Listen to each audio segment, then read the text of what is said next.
sudah berdiskusi ya Pak ya sama pasangan saya. Jadi ini kan dampak PHK yang tidak terduga ya Pak kalau itu ya. Nah ini kan tidak ada program. Betul.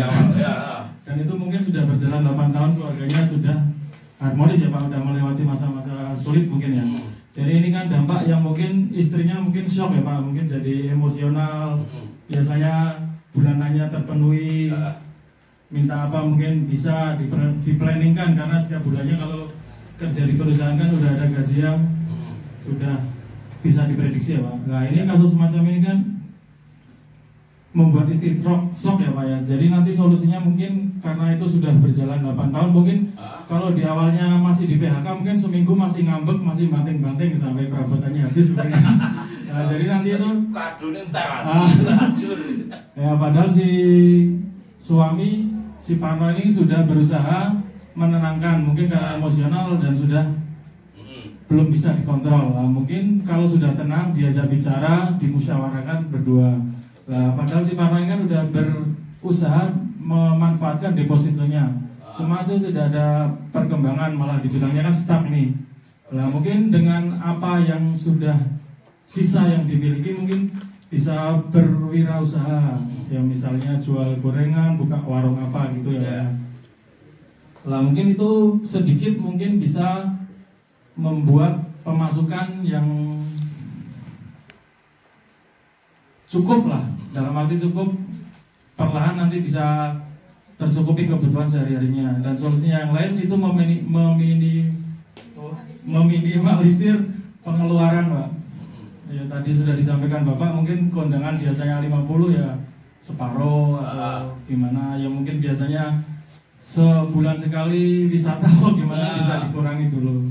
Itu Pak. Terima kasih Pak. Terima kasih. Ini jadi itulah keterampilan sebenarnya. Jenengan itu 2 hari di sini itu untuk dilatih, diajak untuk terampil menghadapi problem, masalah.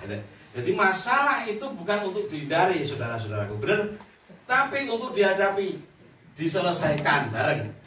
Ketika Anda menghindari masalah, misalnya si Sri minggat, karena apa? Ada masalah dalam rumah tangganya. Toyib gak pulang-pulang, ada masalah di rumah tangganya. Apakah selesai dengan minggatnya si Sri, dengan perginya si Toyib? Enggak.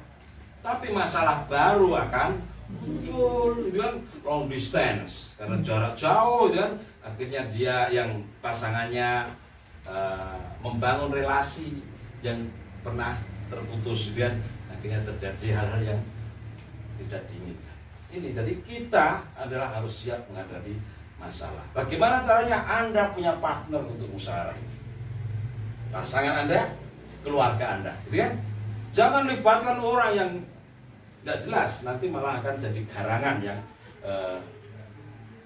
mengancam eksistensi keluarga Anda. Oke, lanjut. Ya, dari teman-teman luar biasa. Dan ini teman-teman, banyak orang itu gagal membedakan antara kebutuhan dan keinginan, ya. Kebutuhan versus keinginan.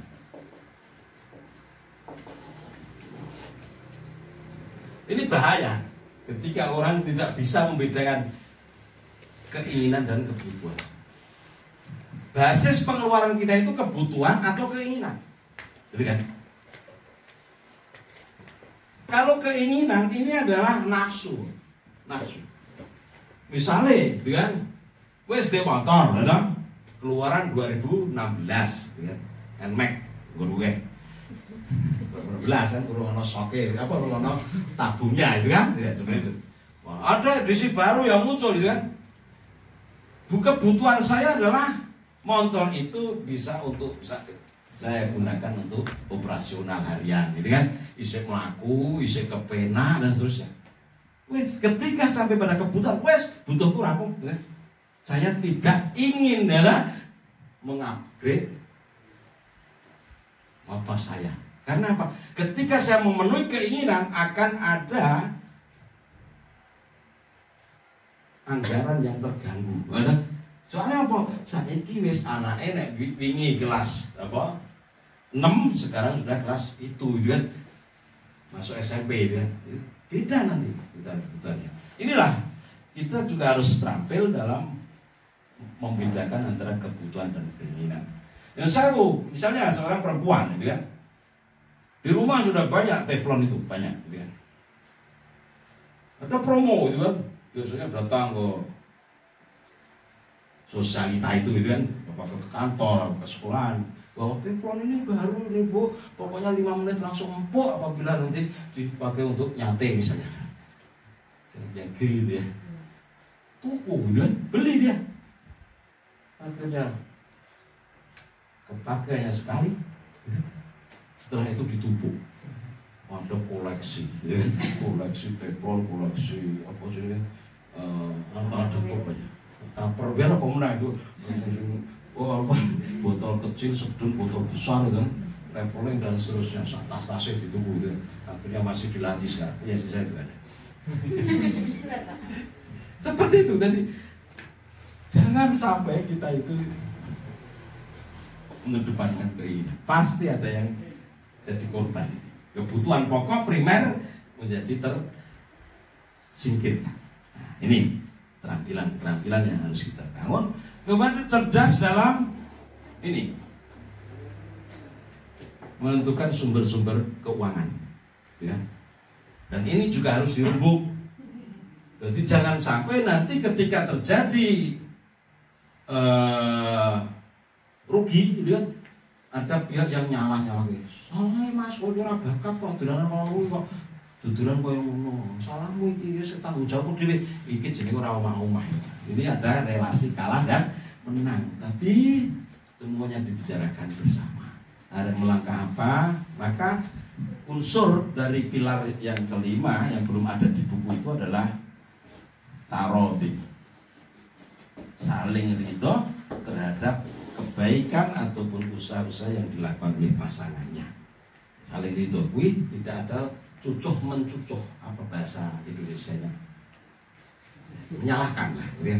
Ketika terjadi sesuatu yang tidak diinginkan, tidak saling menyalahkan, tapi saling mendukung dan saling menjaga kebersamaan. Itu.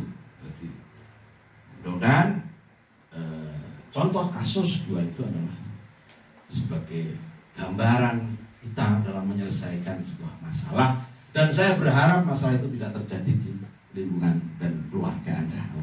Amin. Selamat senantiasa menjaga komitmen perkawinan Anda, mengedepankan musyawarah, hiasi kehidupan Anda dengan muasyarah bil ma'ruf, saling ridho, dan tentu saja menyadari bahwa kita itu berpasangan untuk saling mendukung kebaikan.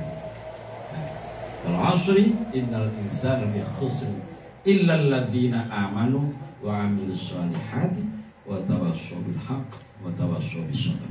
Kita sama-sama yang amanah untuk beramal saleh dan menjaga kualitas iman kita, ya.